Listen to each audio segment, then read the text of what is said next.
Hello everyone, and welcome to the channel. In today's video, I'm going to guide you through fixing the annoying bug where you can't jump out of the battle bus even though your jump button works fine during the rest of the match. This is usually caused by a glitch with custom keybinds. Let's jump right into the solution.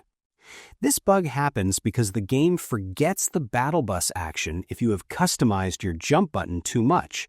We need to refresh it. Go to your settings and head to the Controller Mapping or Keyboard Controls tab.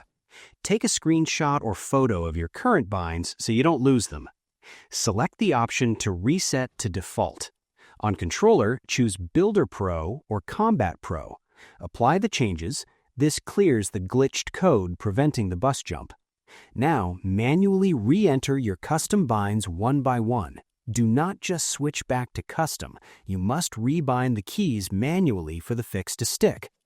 Sometimes a recent update binds a new action, like augments or quick weapon, to your jump button, which blocks the battle bus prompt. Scroll through your settings and look for any actions highlighted in red indicating a conflict. Specifically, check if squad comms, ping, or glider redeploy is bound to the same button as jump.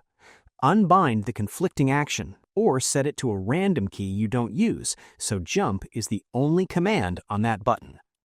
If the bug persists and you just want to play right now without redoing on your settings, use this trick. Before the match starts, in the lobby or spawn island, go to your settings and switch your controller preset to Builder Pro or any default.